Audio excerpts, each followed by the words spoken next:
বঙ্গোপসাগরে গত মধ্যরাত থেকে শুরু হয়েছে সব ধরনের মাছ ধরার উপর ৫৮ দিনের নিষেধাজ্ঞা।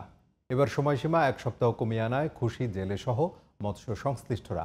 নিষেধাজ্ঞা চলাকালীন প্রণোদনা চান প্রকৃত জেলেরা। কুয়াকাটা প্রতিনিধি মনুল ইসলামের রিপোর্ট, জানাচ্ছেন সোহেল আহমদ। ইলিশ সহ সামুদ্রিক মাছের বংশবিস্তার, বেড়ে ওঠা ও টেকসই আহরণের জন্য ২০১৫ সাল থেকে বঙ্গোপসাগরে মাছ ধরার উপর নিষেধাজ্ঞা দিয়ে আসছিল সরকার। সময়সীমা ছিল ২০ মে থেকে ২৩ জুলাই পর্যন্ত, মোট ৬৫ দিন।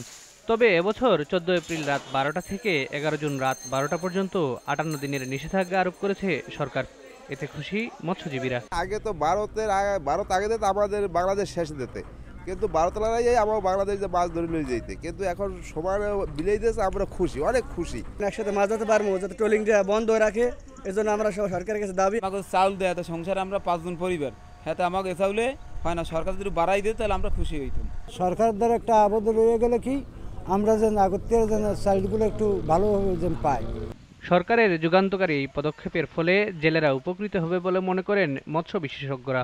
অবরোধের যে সুফল, এই সুফলটা বঙ্গোপসাগরের আশেপাশে যে দেশগুলো রয়েছে এবং বাংলাদেশের জেলেরা সকলেই এই সুফলটা পাবে বলে আমি বিশ্বাস করি। নিষেধাজ্ঞাকালীন জেলেদের পাশে থাকার প্রতিশ্রুতি দিয়েছে মৎস্য অধিদপ্তর।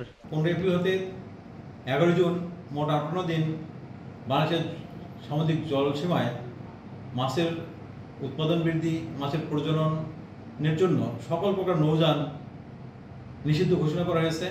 জেলায় নিবন্ধিত ৮১,০০০ মৎস্যজীবীর মধ্যে সমুদ্রগামী জেলের সংখ্যা ৪৭,০০০। Sohel Ahmed, GTV news.